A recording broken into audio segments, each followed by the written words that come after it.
जी हिंदुस्तान के इस खास पेशकश में हमारे साथ जुड़ चुके हैं हिंदुस्तान के इस योग की ताकत को पूरी दुनिया में डंका बजाने वाले और लोहा मनवाने वाले खुद स्वामी बाबा रामदेव। बाबा रामदेव जी बहुत बहुत प्रणाम।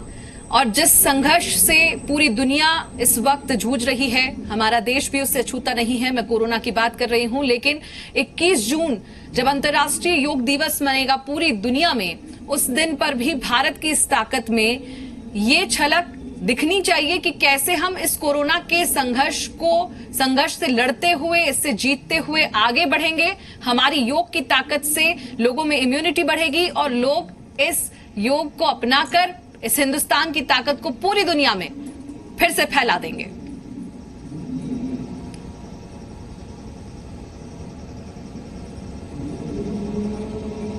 प्रथम तो माधुरिका बहन, आपको और जी हिंदुस्तान को जिसके संकल्प में, जिसके विचारधारा में और जिसके आदर्शों में हिंदुस्तान सबसे ऊपर है, इसके लिए आपकी सोच को सलाम करता हुआ योग के संदर्भ में मैं 3 बातें छोटी छोटी कहना चाहूंगा।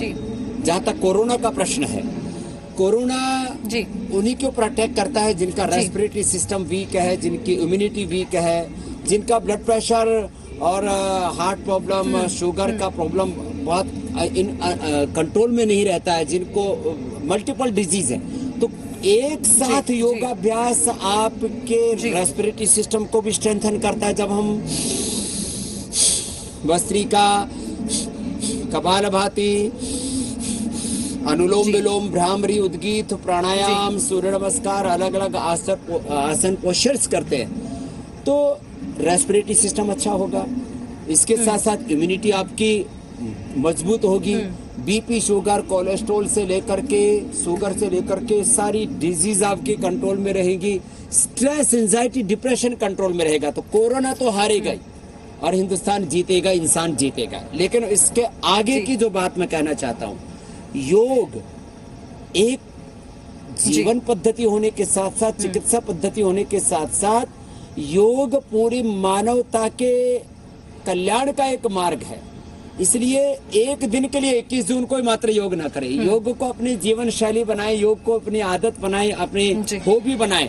तो आप रोग से लेकर के सब प्रकार के, और चाहे वो नशा मुक्त जीवन है, चाहे व्यसन मुक्त के साथ साथ एक तनाव मुक्त, एक सुखी समृद्ध जीवन है, उसके लिए बहुत जरूरी है। और पूरी दुनिया की इस समय समस्या युद्ध है, पूरी दुनिया में वायलेंस है, अलग अलग प्रकार के मजहबी उन्माद, आतंकवाद, नक्सलवाद, अब चीन और हिंदुस्तान का आप देख ही रहे हैं। और इसी तरह से पूरी दुनिया में अमेरिका और उसके साथ में भी जिस तरह से पूरी दुनिया में चल रहा है, तो अलग अलग जो युद्ध की स्थिति है उसका भी समाधान योग ही है। इसलिए मैं तो सबसे आह्वान करूंगा, योग को अपने जीवन शैली का हिस्सा बनाएं। सुबह सुबह 1 घंटा योग कर ले, बाकी दिन भर में जो आपको करना है। आप मीडिया में काम करते हैं, एग्रीकल्चर में, इंडस्ट्री में हैं, आप हेल्थ में, एजुकेशन में हैं, रिसर्च में हैं, आप मिलिट्री में हैं, जहां पर भी आप हैं, उस दायित्व को आप ठीक से निभा पाएंगे यदि 1 घंटा योग को अपनी दिनचर्या में आप अपना लेते हैं तो। स्वामी जी, मैं चाहूंगी कि आप क्यों ना मुझे कुछ 4-5 ऐसे स्टेप जरूर बताएं या ऐसे योगा आसन जरूर बताएं जो दिनचर्या की शुरुआत में लोग 10 मिनट में कर लें, तो वो 10 मिनट उनके पूरे 24 घंटे पर भारी हो और उनको वो आराम दे सके। क्योंकि इस वक्त सबसे बड़ी समस्या लोगों के पास ये है कि हमें अपनी दिनचर्या में अपने लिए तो वक्त ही नहीं है। तो ये जो एटीट्यूड है, इसको बदल कर लोग कैसे 10 मिनट अपने आप को देना शुरू करें, इस पर जरा आप गौर करें।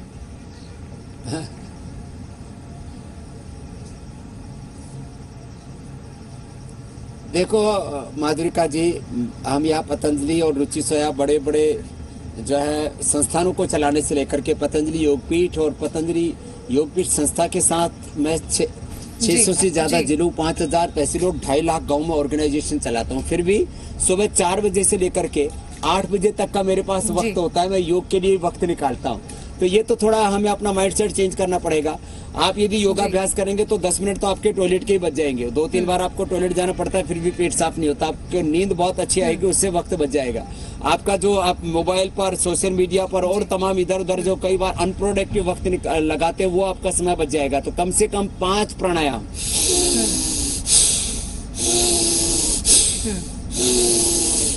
डीप ब्रीदिंग जिसको भस्त्रिका कहते हैं, ये 1 से 2 मिनट जरूर करें। कपालभाति जी जिससे पेट पेनक्रियाज से लेकर के reproductive, excretory, digestive, skeletal, circulatory, respiratory, पूरा सिस्टम अच्छा हो जाता है। एक एक सेल, जीन्स, क्रोमोसोम्स, डीएनए से लेकर के पूरा स्ट्रक्चर हमारा अच्छा हो जाता है। ये कपालभाति करें 1 से 2 मिनट, 1 से 2 मिनट या अनुलोम विलोम करें। शुरुआत यहाँ से करें, फिर धीरे धीरे आप 5 मिनट खुद करने लगेंगे, आपको आनंद आएगा।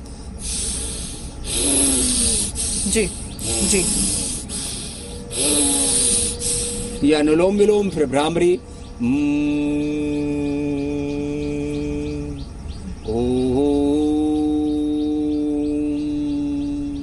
ये 5 ब्रीदिंग एक्सरसाइज।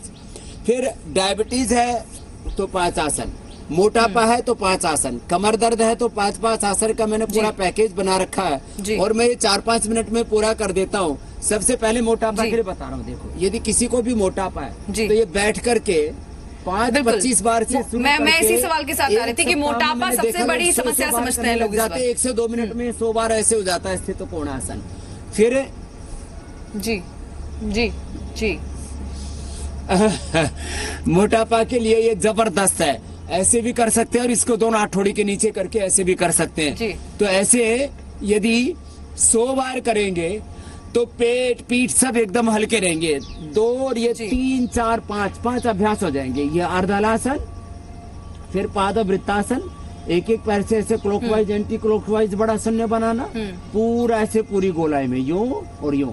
फिर आप दोनों पैरों से एक साथ भी कर सकते हैं ऐसे, जिसका शरीर थोड़ा हल्का हो तो। और फिर ये द्विचक्रिकासन, साइकिलिंग। तो ये 5 अभ्यास मैंने आपको 1 ही मिनट के अंदर बता दिए है मोटापा के लिए। और 1-1 मिनट में इनको 100 बार तक किया जा सकता है। और एक दिन भी ही मैं लोगों का आधा से 1 किलो वेट कम कर देता हूँ। अब बात आती है डायबिटीज की, ये भी बड़ी समस्या है। इसमें मंडूकासन, बिल्कुल ये मंडूकासन बहुत जबरदस्त है। 1-1 मिनट में 1-1 आसन शुरू कर दें, बाद में 2 3 5 मिनट तक 1-1 आसन, 1-1 प्राणायाम हो जाएगा। ये मंडूकासन। और दूसरा है ये वक्रासन, ये डायबिटीज के लिए बहुत जबरदस्त है। ऐसे एक तरफ से फिर दूसरी तरफ से ऐसे कर लिया, एक पैर सीधा एक पैर मोड़ करके पैर को क्रॉस करके हाथ को ऐसे लेकर के आते हैं, वक्रासन। फिर ये पवन मुक्तासन, उत्तान पादासन और नौकासन। ये कम से कम ये पवन मुक्त, ये उत्तान पाद। 1-1 मिनट 1-1 आसन को करें ऐसे। पैर कांपने लगेंगे, पेट पेनक्रियाज एकदम अच्छे हो जाएंगे। फिर ये दोनों तरफ से, ये पेट के लिए भी है, पेनक्रियाज के लिए भी है। ये इतने आसन तो बता दिए मैंने, पहले मोटापा के लिए, अब डायबिटीज और पेट के लिए। अब कमर के लिए बता देता हूँ।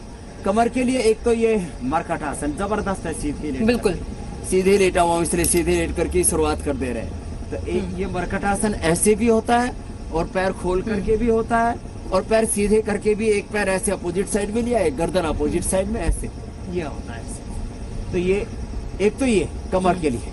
एक कमर के लिए क्या, पैर को ऐसे ऊपर उठाते नीचे लेकर के आते हैं, अथवा अर्ध पवन मुक्तासन करते, इससे भी कमर अच्छी होती है आपकी। और एक ये भुजंगासन और शलभासन तो सबको पता ही है, ये भी कमर के लिए बहुत अच्छा है। और ये भी कमर के लिए बहुत अच्छा है, शलभासन। और बैठ करके ये उष्टासन। तो मैंने सुपर फास्ट योग कर दिया है। तो ऐसे ये कमर के लिए ऐसे कर बिल्कुल बिल्कुल ऐसा ना कर पाए। स्वामी जी, हम लोग जब इस वायरस की बात कर रहे थे, आपने रेस्पिरेटरी सिस्टम पर बात की थी, जोर दिया। मैं चाहूंगी कि सांस के रोगियों के लिए भी कुछ आसन जरूर बताइएगा। जी, श्वास के लिए, दमा के लिए, एलर्जी के लिए बहन, ब्रीदिंग एक्सरसाइज से बेहतर कुछ भी नहीं है।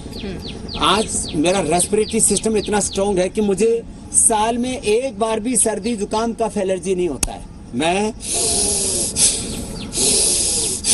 1 मिनट में 200 ब्रेथ रेट है मेरा। मैं ऐसे, क्योंकि मुझे ना तो हाइपरटेंशन है, हार्ट की प्रॉब्लम है, ना अस्थमा है, ना हर्निया है, ना कमजोरी है, मैं तो इसको ऐसे फास्ट भी करता हूँ। बिल्कुल बिल्कुल बिल्कुल बिल्कुल। लेकिन जिनको अस्थमा की प्रॉब्लम है, ये भस्त्रिका करें ऐसे 3 से 5 मिनट, कपालभाति करें ये 5 से 10 मिनट, और अनुलोम विलोम करें 5 से 10 मिनट। बिल्कुल। दमाका दम निकल जाएगा, एकदम ठीक हो जाएगा। बाकी स्वासारी हमने बनाया हुआ है। स्वासारी के पहले तो पाउडर ही देते थे हम लोग और लिक्विड देते थे, अब गोली भी बना दी हमने।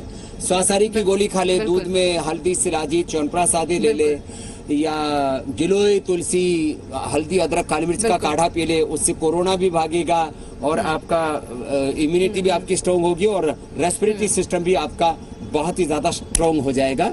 माधुरिका जी।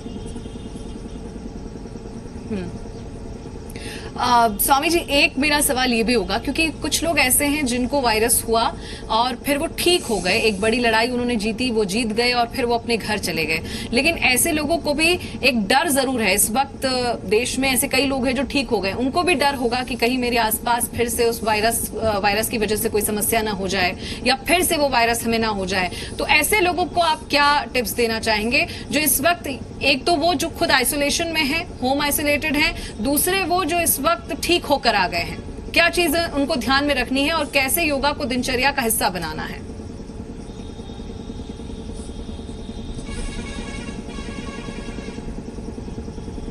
आपने दो बातें पूछी, मैं तीन बता देता हूँ। एक तो प्राणायाम रोज करे, योगाभ्यास रोज करे, सूर्य नमस्कार भी साथ में कर ले, ये भी मैं बता ही देता हूँ। तो ये सूर्य नमस्कार भी बहुत जबरदस्त है जी, ये कर लेंगे तो पहली बात तो जो संक्रमित नहीं है वो संक्रमित नहीं होंगे। ये सूर्य नमस्कार के भी बार अभ्यास कर, तो योगाभ्यास कर ले और गिलोय का काढ़ा पी लेने को, गिलोय की गोली, तुलसी की, अश्वगंधा की कैप्सूल और श्वासारी की वटी, ये हमने सबको बताइए कि इनका सेवन करने से आप संक्रमण होने से भी बचेंगे। संक्रमित हो गए तो 100% आप ठीक हो जाएंगे जी। और जो संक्रमित होकर के आ गए हैं वापस घर, वो भी घर आकर के जरूर कम से कम गिलोय की तो गोली खा ही लें, वो इम्यूनिटी को भी बूस्ट करती है।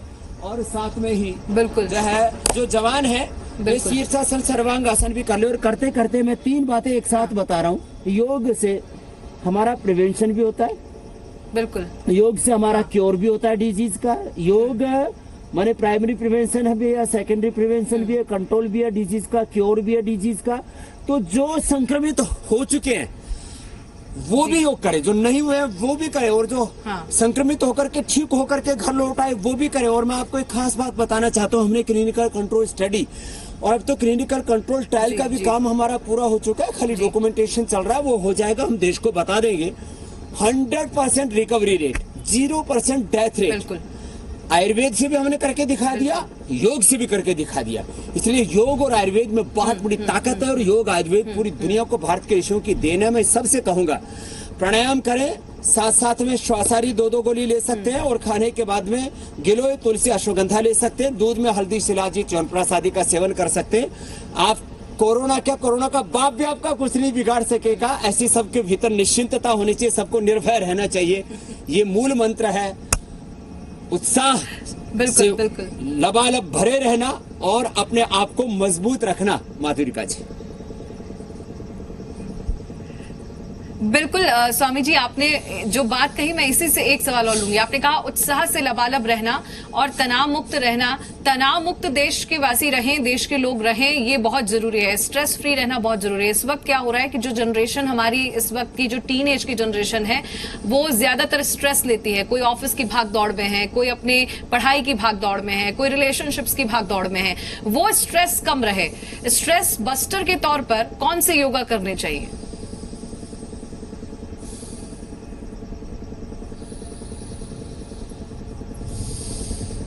ये अनुलोम विलोम जो अभी कर रहा हूँ ना, लेफ्ट नॉस्ट्रिल से राइट ब्रेन, राइट नॉस्ट्रिल से लेफ्ट जी, माने हमारा इमोशनल ब्रेन और लॉजिकल ब्रेन दोनों ही ठीक हो जाते हैं प्राणायाम से। अनुलोम विलोम भ्रामरी उद्गीत के साथ साथ ओम, इसके साथ साथ शीतली शीतकारी भी करें। ये ठंडक भी देता है तन को भी, मन को भी, दिल दिमाग को, और मन में शांति आती है। शीतली जीवा बाहर निकाल के जी जी जी, मुंह से लिया, नाक से छोड़ दिया जी। ऐसे इसको 5-7 बार करें, मुंह से लेके नाक से छोड़े। एक शीतकारी है, दांतों के पीछे जीभ लगा के मुंह से श्वास लेना जी जी, नाक से छोड़ देना और ओंकार के साथ गायत्री का जप करें। ओम भूर्भुवः भूर्भुवस्वः तत्सवितुर्वरेण्यं भर्गो देवस्य धीमहि धियो यो न प्रचोदयात्। योग की तरह गायत्री मंत्र पे भी बहुत शोध हुआ है। और अभी तो मैं गंगा जी के किनारे हर की पौड़ी, आप मेरे पीछे देख रहे हैं, यहाँ पर बैठा हूँ। ऐसे किसी को बहुत पवित्र गंगा का किनारा, कोई शांत एकांत स्थान, कोई एक प्रदूषण मुक्त जगह मिल जाए तो बहुत अच्छी बात है। नहीं तो अपने घर में ही घी का दिया जला करके कर लो। और यंगस्टर्स के लिए जो आपने बताया स्ट्रेस के लिए, उसके लिए शीर्षासन और ये सर्वांगासन, ये दोनों आसन बहुत अच्छे हैं। तो यंगस्टर्स को जो शीर्षासन न कर पाए उनको ये सर्वांगासन कर लेना चाहिए, तो इससे एकदम स्ट्रेस फ्री रहेंगे।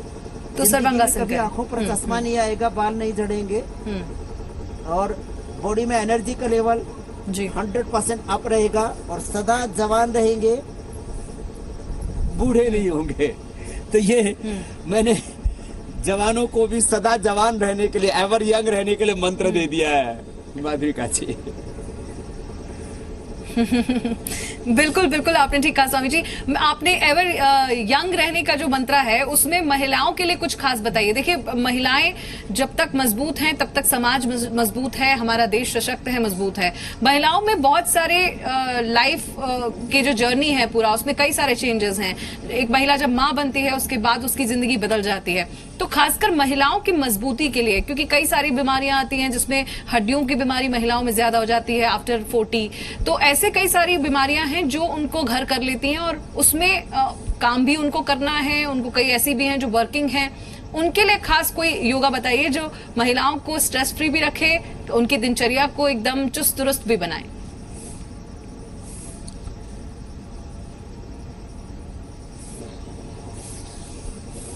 एक तो ये चक्की आसन, पहले माताएं बहनें चक्की पीसती थी ना घर में, रोटी का जो आटा वो घर में खुद ही तैयार करती थी। बिल्कुल। तो ये चक्की आसन अब ऐसे ही कर लिया करे बिना चक्की के। बिल्कुल। तो ऐसे एक तो ये कर लिया करे 2-3 मिनट, फिर जो है ये हो सके तो पश्चिमोत्तान आसन भी कर लिया करे, ये भी बहुत अच्छा है। किसी को पूरा ज्यादा ही करना है तो पीछे भी पूरे चले जाएं और आगे भी पूरे आ जाएं, ये और अच्छा है। तो ऐसे ये 2 अभ्यास तो ये, फिर जो पहले मैंने बताए हुए थे भुजंगासन और अर्धलासन, पादवृत्तासन, द्विचक्रिकासन, जो मोटापा कम करने वाले अभ्यास हैं वो लेडीज को जरूर करने चाहिए। और लेडीज के लिए एक खास अभ्यास, खासकर चेहरे पर ग्लो बना रहे, खासकर चेहरे पर ग्लो बना रहे, मॉइस्चराइजेशन की बहुत प्रॉब्लम होती है, वो उसके लिए जी उसके लिए एक तो एलोवेरा जूस पिए, एलोवेरा जेल चेहरे पर लगा भी ले।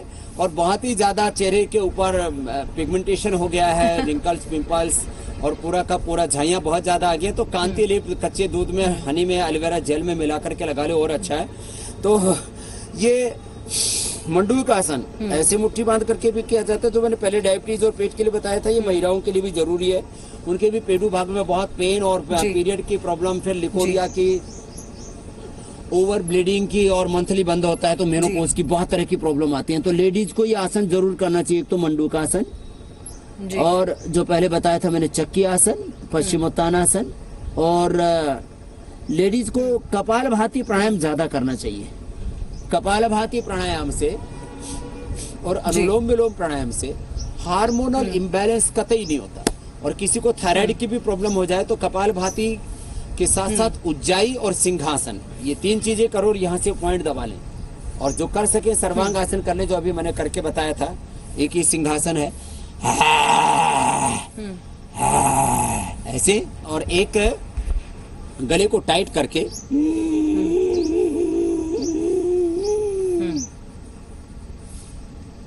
ऐसे होल्ड करके रखा और दाएं नाक को बंद करके बाएं से छोड़ दिया। तो ये बहुत जरूरी योगाभ्यास है सभी लेडीज के लिए। और लेडीज के लिए खास ये भी बोलना चाहूंगा, लेडीज अपनी बीमारियों को छुपाती बहुत है, तो किसी भी प्रकार से कोई संकोच ना करें। यदि आपको किसी भी प्रकार से मंथली की दिक्कत है तो एलोवेरा के साथ साथ 10 मूला अरिष्ट या 10 मूल का क्वाथ ले लें। अपने जो है यदि लिकोरिया है तो शीशम के पत्ते और शतावर चूर्ण खा लें। अपनी बीमारी को छिपाए नहीं। ज्यादातर लेडीज को कब्ज रहता है, आंवला एलोवेरा का सुबह उठ करके जूस ही पी ले और दिन में 3-4 लीटर लिक्विड जरूर ले ले। खाना धीरे धीरे खाएं, चबा चबा करके कहीं कम खाएं, खाने के 1 घंटे बाद पानी पिए। छोटी छोटी सावधानियां रखेंगे तो अपनी हेल्थ को बहुत हद तक मेंटेन करके रख सकती हैं और वो भी 60-70 साल तक जवान रह सकती है महिलाएं। देखिए, दुनिया में ऐसी कोई समस्या नहीं है जिसका इलाज और जिसका समाधान भारतीय चिकित्सा पद्धतियों में, आयुर्वेद में और योगा के पास ना हो। यही हमें समझा रहे हैं बाबा रामदेव। लेकिन हम फिर जुड़े इस चर्चा में, इसके पहले एक छोटा सा ब्रेक लेंगे।